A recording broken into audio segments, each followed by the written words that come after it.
Hey guys, welcome back to another video of Hanging with the Coopers. As you guys can see by the title of this video, today we're going to be discussing some unexpected news that we received at our 20-week ultrasound. So at our 20-week ultrasound, we were super excited because we just wanted to be able to see the baby. We were not we had already planned to not know or to not find out the gender of the baby. And we wanted to keep it like that. For some reason, having a boy and a girl already in our household, we just didn't have, or at least me, I didn't really have that like urge to want to find out what we were having.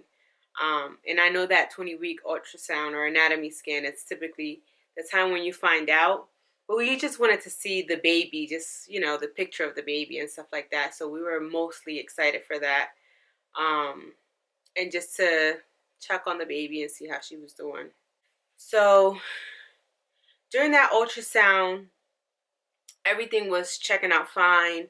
The baby's anatomy, the little bit that the tech could tell us, she was telling us that everything was looking good or whatnot. So I didn't ask too many questions because I know that they typically can't really say anything. That is the radiologist's job. So I just kind of let her do her thing. I noticed that the ultrasound was taking a little bit longer than expected. They told us that we were going to have an ultrasound for about 45 minutes. It ran to about 2 hours or so. So a little over midway through the ultrasound, she was really focusing in on two body parts of the baby, which was like the head, the brain area, and then the spine in the back. We didn't question it too much. The baby was really active, so we figured it was just hard to get for her to get those images. And I kind of thought that she was kind of a new tech, so I wasn't really bothering her, and I was trying to let her take her time so that she could get the images that she needed. I didn't think anything of it. So probably like about hour and 15 minutes into the ultrasound, she said that she was gonna get another tech so that she can get a few more images that she wasn't able to get. Maybe the other tech, which was a little bit more advanced, could find the area and get the picture that they needed so that the radiologist can have all of the information to be given to us. So that tech then comes in and she takes the pictures that she needs. It was really quick. She was in there for about 5 minutes. I asked her, "Is everything okay?" And she's like, she kind of brushed me off more or less. She said, "Yeah, everything's okay." And then she kind of just left the room. About 5 or so minutes later, the radiologist comes in. I'm so sorry. It's hard to talk because I'm so out of breath. The radiologist comes in and tells us some news about the baby, news that we didn't expect or that we weren't prepared to receive that day. The radiologist told us, this is exactly what he told us. He told us that they found a cyst on the baby's back. And we were like, okay. It was kind of like kind of shocking, but we didn't really know what that meant. And it wasn't really like affecting us too much. He then started to go into detail about the cyst, and where it was located and what it meant. So he told us that the baby had something called myelomeningocele, which is spina bifida. It's a form of spina bifida. And he told us pretty much where on the spine it was. For those who don't know, spina bifida means open spine. So thereafter, he gave us a lot of information about it. He gave us some places where we could do some research and learn more, educate ourselves on it. And if we had any further questions, then we could go back to him and ask him.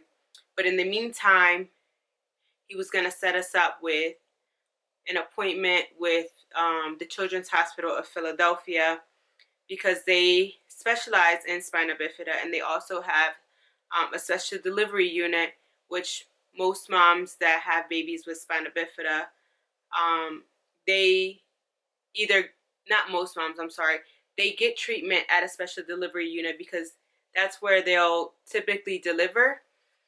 And as soon as they deliver, the baby is in a children's hospital, so they take the baby and, you know, do whatever it is that they have to do with the baby. So he put in the referral for us to go to CHOP so that we can have some further studies and that they could follow us a little bit more closely, and talk to us more about spina bifida, since they specialize in that at that hospital. So about 2 days later, like a week later, we received a call. We had that appointment on like a Wednesday. I called out on Monday, I think. So they called us a few days later from the hospital, from the Children's Hospital of Philadelphia, to set up an appointment for us. And literally a week later, we went in. A week later from our anatomy scan, we went in for our first appointment at CHOP. And at that appointment, they did a really detailed ultrasound that took about 2 hours. MRI. They did an MRI of the baby. Echo. And a cardiac echo of the baby. And after that, we had like a huddle, like a meeting, and we met with a neurologist and a bunch of people.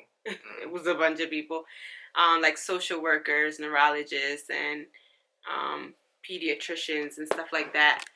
And just to talk about the baby's condition and what they saw on all of the studies that they had done during the day, which was a lot. It was a really long day. And they told us that they pretty much confirmed what our doctor here in Delaware told us, that the baby did have spina bifida, myelomeningocele, and it was located on her spine. They gave us this paper. Maybe it's kind of easier to see. This was kind of their interpretation to us about it. So the baby has a cyst, and it's kind of on this lower region of the spine. It's located on the lumbar area, the lower lumbar area, at L4. So what happens is, since the spine is open, that means that those nerves that are usually protected by your spine are exposed. So while the baby is in the womb, those nerves are being exposed, and the movement and stuff like that, amniotic fluid, is causing some damage to those nerves. Whew. So with that, with her cyst being at that L4 location on her spine, means that she will probably, we are very hopeful and we have a lot of faith in God, that God is a miracle worker and a way maker, that she may or may not be able to move either from the knees down or the ankles down. But it's something that we will not be able to determine until the baby's born, and when the baby starts to walk and stuff like that. They also sometimes have, or most of the time, have trouble with moving their bowels and urinating and stuff like that. But again, that's something that we won't know if the baby is having trouble with that until it's time for potty training. So that's a lot of information. So you can just imagine how we felt that day that we went to CHOP. It was a lot of information. they were also, aside from all the studies and that they wanted to confirm the location of the spina bifida and how severe it was, they wanted to see if I was a candidate for something called fetal surgery, which is pretty much when they go into they do like a kind of like a C-section um, while you're pregnant, and they um, repair the baby's back. They kind of close up the back, that way those nerves are no longer exposed, and it prevents any further damage from being done to those nerves that were previously exposed. But they can't reverse any damage that's been done. Correct. So whatever damage is done is done. It's irreparable. It's irreparable. Some of the positive news that we did receive from CHOP when we had those studies is that our baby doesn't have something called hindbrain herniation. So babies that have spina bifida, well, from my understanding, your spinal cord somehow, some way is connected to your brain. Right. And babies that have spina bifida, being that their spinal cord is exposed due to their skin not fully being covered, or their spine not being fully covered by skin. The spinal cord is exposed and it's just kind of hanging, and the spinal cord could possibly pull on parts of your brain called your hindbrain in the back here, and that would mean that you would have hindbrain herniation. Right. It forms kind of like a hernia. So it's kind of the back of your head, and the spinal cord, from it being exposed, like Chris said, it just pulls into like the back of your neck, which can cause a whole nother slew of possible issues with babies. So by the grace of God, our baby has not yet developed that, and we pray and we will continue to pray that she does not develop that, as that can bring on a whole slew of challenges, like I said, shunts and stuff like that we really want to try to avoid as much as we can. So as of now, like I said, the baby's cyst is at L4. Also, when they did the ultrasound, some babies that have spina bifida, or a large amount of babies that have spina bifida, have something called club foot. It's kind of when their foot kind of clubs and it kind of forms like a shape of a club, or kind of like a C. Our baby also does not have that. So yeah, like we were saying, the baby doesn't have the hindbrain herniation, nor does she have the club foot, which is really, really good news, and that made me feel a lot better. With that being said, women who qualify for that fetal surgery that I was talking to you about only qualify for it if the baby has hindbrain herniation. But our baby doesn't, it was good, but it was kind of like, I really wanted to have that fetal surgery just to, I think, obviously to close that spinal cord to prevent any further injury. And also, it was just, as a mom, it was making me feel like I was going to give my baby the best possible outcome at life if we did that sooner rather than later. But I do understand that this is, something that a lot of research is still being done on this, and they don't want to put me or the baby or any mom in general at risk, period, because we all know that surgery is very risky. So they don't want to do it if it's not necessary, or if it's not really going to help anything. The surgery helps those who do have hindbrain herniation, because what it does is it helps reverse some of that hindbrain herniation in the babies. But like I said, our baby does not, which is a really, really good thing. So we have our next appointment coming up in like 2 weeks or so. Is it in 2 weeks? Next week. Oops, sorry. And by that time, we are gonna have another ultrasound every time I go to CHOP, which is right now it's monthly, and it's gonna start getting closer together. Every time I go to CHOP, we're gonna have an ultrasound, a regular prenatal visit, the urinalysis and the measuring of the baby and stuff like that. But this time we'll be able to get a tour of the baby's the NICU, because went too far. So what's gonna happen? You guys are probably thinking, so what's gonna happen with the baby's spinal cord? So since we don't qualify for that surgery, what happens is that they will do the surgery to close the baby's spinal cord about 24 hours or so after the baby's born, which is really, really sad for me, because obviously you don't want to see, I think for us, not just speaking for myself, you don't want to see your baby go through surgery or any type of pain. It's just really hard on any parent, I would say. But they have really done a great job at prepping us and giving us all of the resources and a great foundation so that we have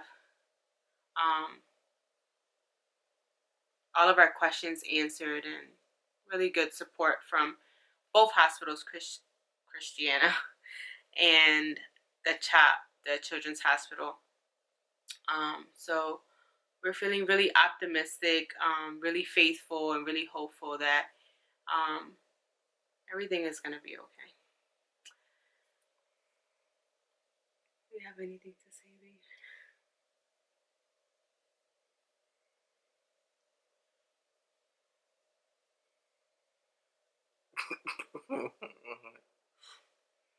So that's a lot of information nonetheless.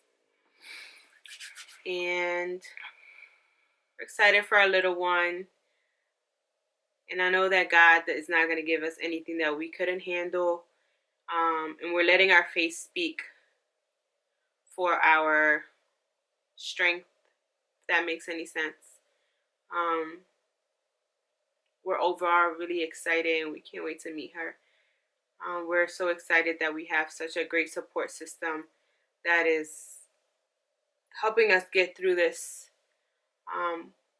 with all the positive vibes, because that's what we need, and that's what we really appreciate. We're those kind of people, positive vibes only. I'm so sorry for all the ums. It's so hard because we're really doing this, like, trying to be as transparent and as like raw as we possibly can. So we're trying to just think of everything that has transpired over the last couple weeks.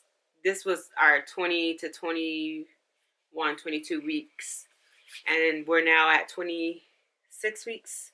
So pregnancy brain, it's kind of hard to remember something. So please forgive us. I know it's like, or forgive me with all the darn ums. Just trying to remember everything, and it's really hard. There I go again. I still feel like you're missing, you're missing something. What? Like, I guess obviously people can YouTube or Google search, anything. But like, long story short, spinal bifida is developed in the baby as early as 4 weeks, which I think is before most women even know that they're pregnant. Yes. Doctors have no idea why it happens. They're doing a lot of research, but they still, as of yet, they don't have an answer. So They give you 2 to 3 options. One is termination, which we chose not to do. But that wasn't really an option for us. They give that option to everybody. Two is prenatal surgery, which in our situation we didn't qualify for because she's doing way better than she, as in the baby. Yeah, the baby's doing way better than they have thought, or this is the best case scenario for this condition for the baby. That's why she doesn't qualify for prenatal surgery. Right. And then the third option is postnatal surgery. And that is what's going to happen due to her being in the best case scenario for her condition. So 24 to 48 hours of her birth, she will be going under to have her cyst removed from her back, and then her spine closed. And have her spine closed. They'll remove the cyst, and they'll completely close her spine so nothing else is exposed. And she will have to be in the hospital for about 10 days. And once they see she's doing fine, like a normal baby, she'll be released from the hospital. And she'll be able to come home to these crazy people that live here, my little ones, my kids.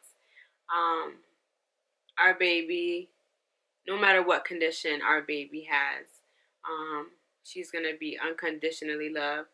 And we are so happy that God has chosen us to be her parents. Yeah, so God wouldn't give us anything that we couldn't handle. So, not to get all like religious and churchy or whatnot, but I'm really a firm believer that God doesn't give us anything that we can't handle. I never once questioned why us. It was just like we said earlier. It was just very shocking because you never prepare for news like this. But we have accepted it and we are okay with it. And yeah, like God's got our back. He's never failed us in any situation, and he's not going to start now. So with that being said, we're going to close out this video right here. And we'll be back with more videos. So stay tuned. We'll be giving you guys some updates on the pregnancy and baby girl and how everything is going. We definitely appreciate any prayers that you guys might want to throw our way, or just, thinking of us and stuff like that. It's definitely appreciated. We want all the good vibes and all those good prayers because we know that God has already answered our prayers. But yeah, just faith and hope and all of that good stuff. So yeah, we'll talk to you guys later. See you.